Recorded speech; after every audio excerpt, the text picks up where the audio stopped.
Allez, musique.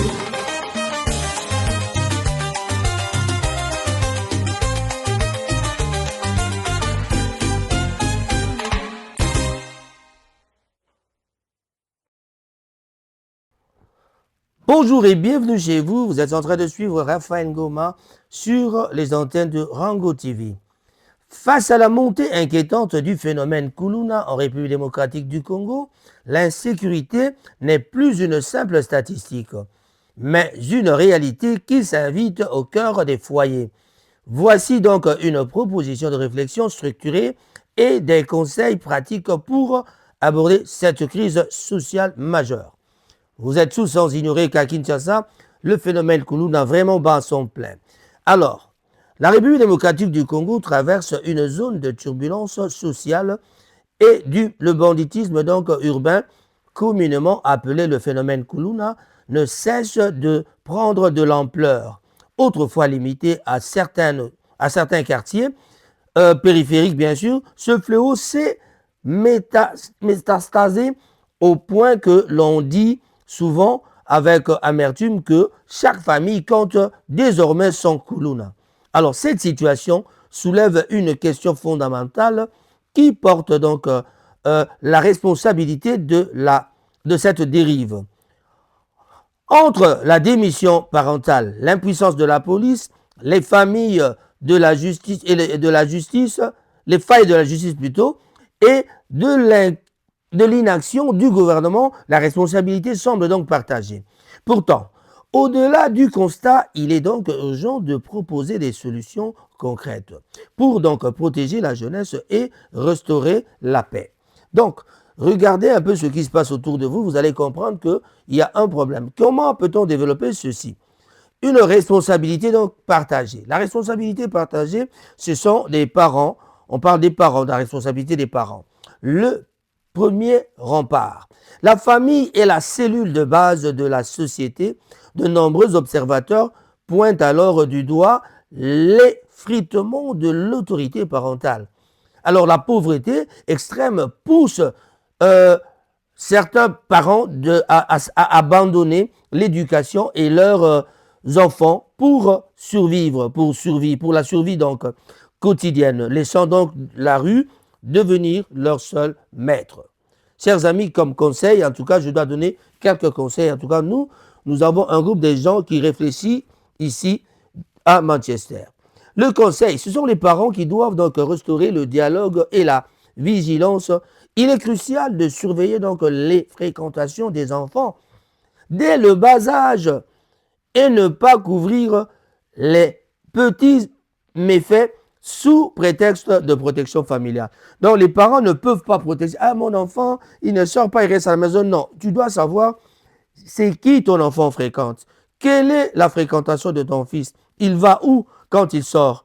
Et c'est ça. Le deuxième point, on parlera donc du gouvernement, de l'État. Et l'État. Le cadre de vie.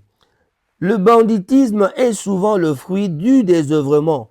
L'absence de perspective d'emploi, un système éducatif parfois donc inaccessible et le manque d'encadrement socio-culturel qui crée alors le terreau fertile pour le recrutement des gangs. Voilà comment les gangs sont recrutés. Pourquoi? Parce que les enfants ne travaillent pas. Alors l'État doit donc créer des opportunités pour la jeunesse. Créer des opportunités pour la jeunesse, c'est des divertissements, c'est le travail, vraiment, il faut vraiment créer. Et on peut aussi parler de la police quand on regarde ce qui se passe autour de nous. La police et la justice, l'impunité comme moteur. Le sentiment d'impunité alimente la récidive. Alors, lorsque la police manque de moyens ou que la justice libère trop rapidement des criminels, notoire bien sûr, la population donc perd confiance et les bandits se sentent intouchables. Une réforme profonde de la chaîne pénale est indispensable pour que force reste à la loi. Pour que force reste à la loi, il faut vraiment que la justice soit restaurée. Il faut une justice qui punit. Il ne faut pas laisser l'impunité s'agrandir comme ça et ça sera toujours des histoires comme ça. C'est toujours pas bien. Alors, regardez un peu quelles sont les solutions pour éradiquer le phénomène. Nous proposons en tout cas, peu importe qui veut l'entendre ou pas. Alors, pour sortir de cette impasse, une approche multidimensionnelle est tout à fait nécessaire. La réinsertion par le travail, transformer les Kuluna en bâtisseurs. Des initiatives comme le service national qui est déjà créé là-bas, le Kanyamaka CC, sont des pistes à encourager à condition qu'elles s'accompagnent d'un véritable apprentissage des métiers techniques. On peut encore créer ces histoires, ces services-là dans le Bas-Congo, presque dans toutes les régions. Mais ceux de la région du Kasaï doivent descendre au Bas-Congo, ceux du Bas-Congo doivent aller au Kanyamaka CC et comme ça, permuter les gens ne doivent pas aller comme ça. Alors, les gens qui seront bien reformés peuvent aussi aller dans l'armée. Donc, pour éviter encore qu'on ait des bandits dans l'armée, mais il faut d'abord la réinsertion par le travail, par la formation. Et cela, après, on dira que oui, on peut les mettre dans des services publics. Alors, il y a aussi, dans cela, la police de proximité. La police de proximité, c'est-à-dire renforcer la présence policière dans les quartiers.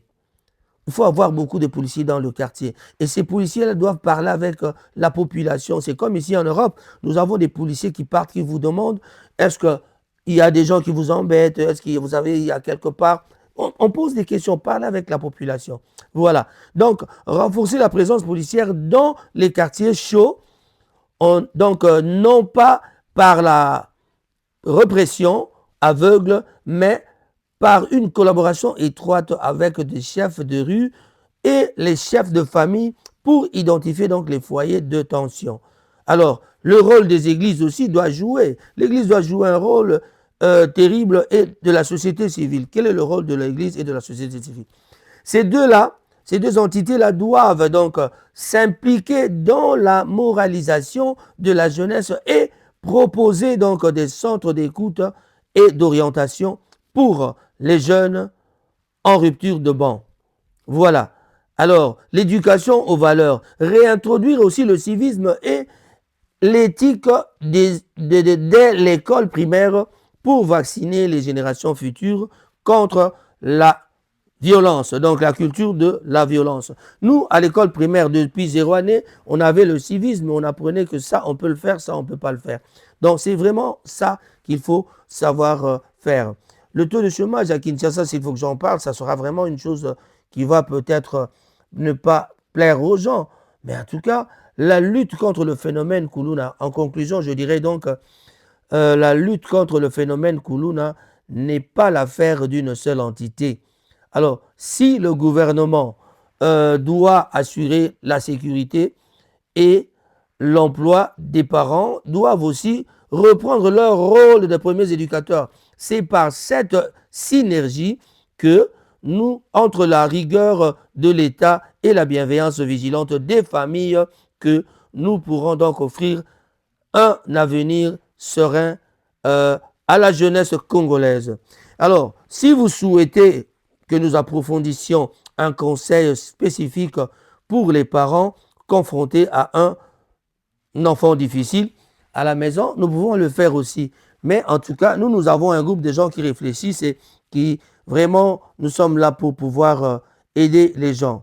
Alors, on parle des formations, mais on peut regarder aussi du côté du gouvernement.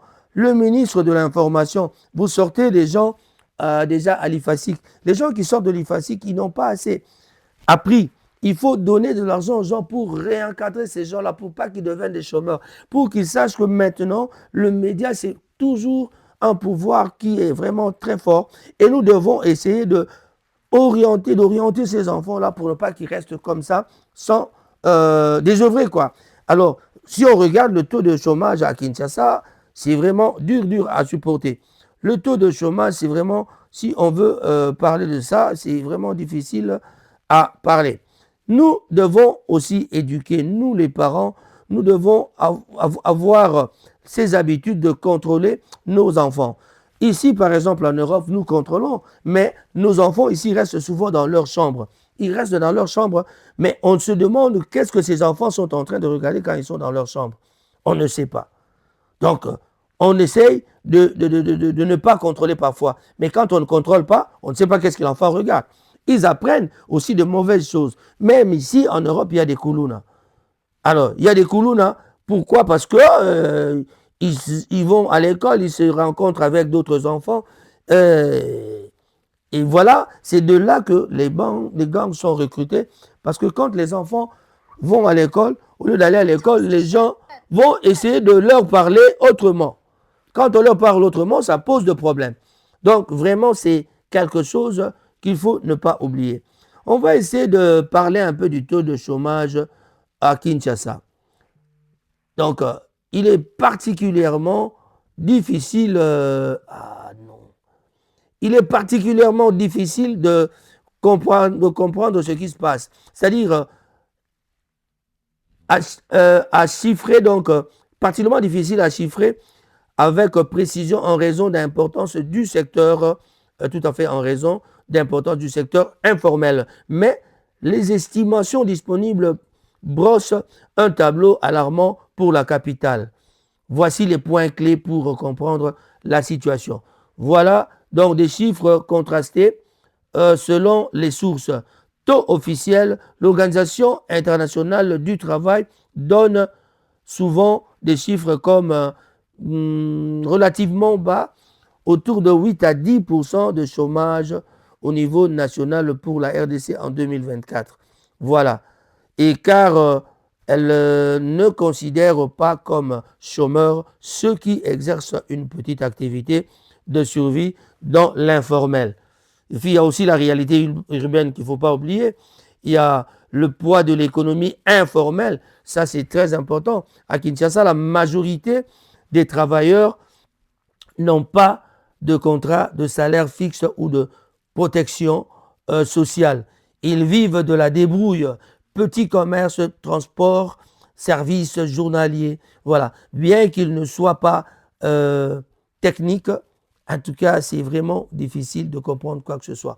Et les gens se débrouillent comme ça à Kinshasa. Bien qu'ils ne soient pas techniquement au chômage, selon certains critères, ils vivent dans une grande précarité, ce qui alimente le sentiment d'exclusion. Et ce sentiment d'exclusion peut absolument amener ces gens dans la rue pour aller devenir des koulounas aussi. Donc, c'est très dangereux. Et voilà. Le chômage des jeunes est un défi majeur, très important à savoir. La jeunesse quinoise est la plus touchée. De nombreux diplômés universitaires se retrouvent sans emploi pendant des années après leurs études. Mais c'est pareil en Europe. Nous avons des diplômes que nous ne pouvons pas utiliser ici. Parce qu'il n'y aura pas assez de la place pour tout le monde. Et puis, ça dépend de ce que vous avez fait. Ici, peut-être les techniques, les gens qui font les techniques sont beaucoup plus dans le travail. On trouve facilement. Il y a beaucoup de marchés de ce côté-là. Donc, c'est ce désœuvrement massif qui est le principal carburant du phénomène Koulouna. Ça, c'est vraiment ça que nous évoquons sans perspective d'avenir ni revenu de nombreux jeunes qui sont donc tentés par la délinquance urbaine pour survivre ou exister. Et puis les conséquences sociales, les conséquences sociales, s'il faut en parler, en tout cas, je vous dis que ce chômage endémique entraîne donc une dépendance prolongée des enfants vis-à-vis des parents, parfois jusqu'à 30 ou 40 ans. Une baisse du pouvoir d'achat face à l'inflation, une vulnérabilité face au réseau criminel. Alors, vous pensez que la création des emplois par l'État soit la seule solution ou le secteur privé quinois a-t-il aussi un rôle majeur à jouer? C'est à vous de répondre à cette question quand vous écoutez. Voilà. Quelque chose que je peux ajouter pour vraiment terminer cette émission. La réalité urbaine à Kinshasa, c'est dans la capitale. Les experts et les organisations locales estiment que le chômage réel, incluant donc le chômage réel, incluant le sous-emploi, touche plus de 60 à 70% de la population. Vous voyez, dans un pays où 60 à 70% de la population ne travaille pas, ce n'est pas facile. Ça, c'est mon commentaire en tout cas. Et nous sommes là pour aider le pays, mais nous ne pouvons pas nous présenter comme ça parce que ce n'est pas donné à tout le monde d'entrer dans le circuit du gouvernement, d'entrer dans le circuit des gens qui sont là et ils se partagent le pouvoir entre eux. Je ne suis pas dans leur parti politique, on ne peut pas me prendre. On ne me connaît même pas d'ailleurs. Donc c'est tout un problème avec tout ça. Donc s'il faut vraiment regarder le phénomène Kuluna, je vous ai dit que c'est c'est un problème très important. Mais on arrive parfois à ne pas comprendre ce qui se passe avec l'apologie du silence que pratique le gouvernement. C'est-à-dire ce gouvernement qui ne veut même pas s'occuper des enfants, ce gouvernement qui ne regarde même pas ce qui se passe dans la cité.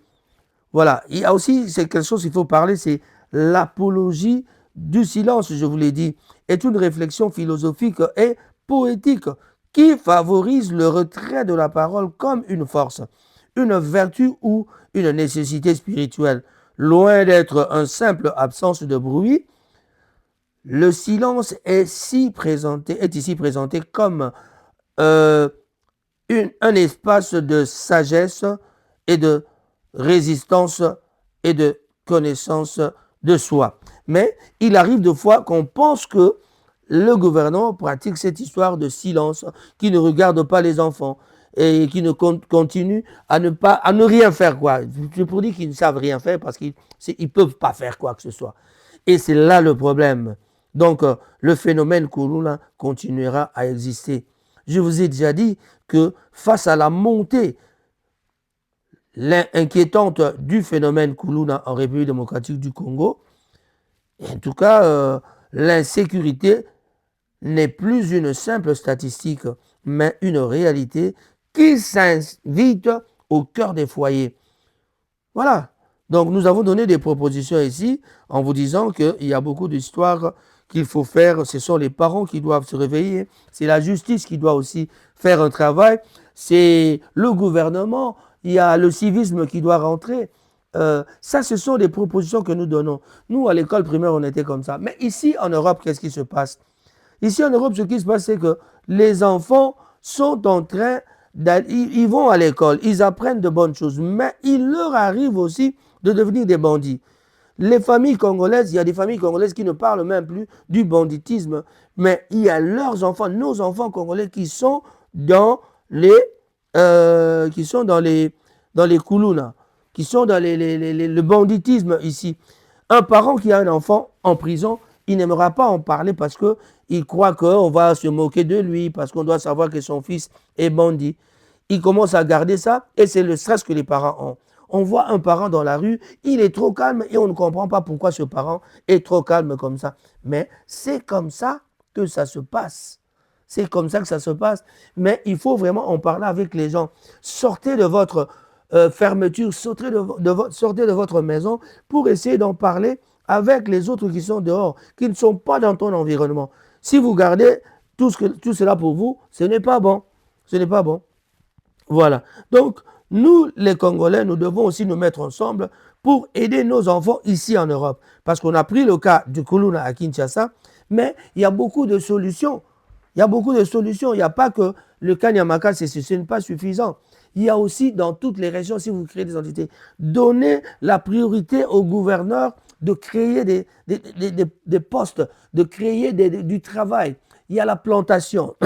Le Bas-Congo regorge, d'ailleurs dans toutes nos régions, dans toutes les provinces de la République démocratique du Congo, il y a des espaces vides qu'on peut utiliser. On commence d'abord par construire les maisons sociales ou alors des internats où on peut interner ces enfants-là pour pouvoir leur apprendre à planter. Ils deviennent responsables. Quand les enfants deviennent responsables, je crois que c'est la meilleure des choses qu'il faut faire. Ça, c'est la meilleure des choses qu'il faut faire parce qu'ils vont essayer d'être dans le travail, dans le métier, mais ils n'auront plus à rester dans la rue ou alors essayer de faire quoi que ce soit qui n'enchantent pas les parents, qui n'enchantent pas le pays. Voilà. Donc, c'est très important, c'est très important. Ce que nous devons savoir, c'est vraiment ça. Moi, c'est Raphaël Ngoma. Je suis en train de réfléchir, peut-être à la place de certaines autres personnes, mais la responsabilité incombe aux parents, au gouvernement et aussi nous, la société civile. Tout le monde, la police et la justice, l'impunité comme moteur, là, c'est vraiment grave, quoi. Le sentiment d'impunité alimente d'ailleurs la récidive. Lorsque la police déjà manque de moyens ou alors que la justice libère trop rapidement des criminels notoires. La population perd la confiance et les bandits se sentent donc vraiment, je ne sais pas moi, intouchables. Il suffit de donner un peu d'argent, on vous laisse. Voilà, c'est ça le problème.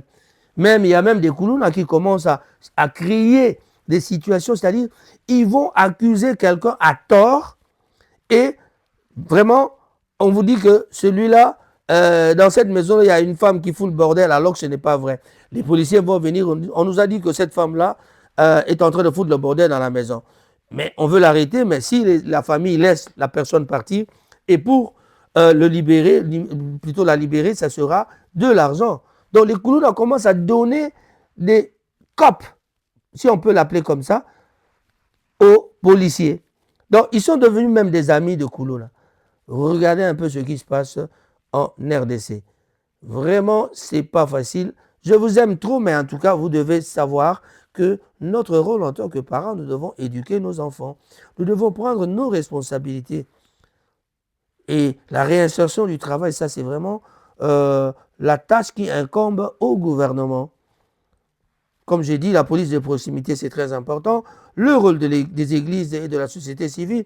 Je le disais, je vous expliquais que nous, quand on était jeunes, on a été encadrés par les gens. On a cité le cas de l'abbé José Poundou qui nous a menés chaque fois pour le compte de l'église à la plaine de jeu. La plaine de jeu, on allait là-bas, on restait là-bas du matin jusqu'au soir. Quand on rentrait à la maison, on mangeait là-bas. On rentrait à la maison, ce serait peut-être pour souper et puis dormir. Voilà, regarder la télé avec les parents. Pendant les vacances, on restait 2 semaines. Pendant les vacances, les grandes vacances, on restait, en tout cas, un mois à aller chaque jour, tous les jours, on se retrouvait là-bas pour pouvoir s'amuser, chanter, danser. En tout cas, c'était ça.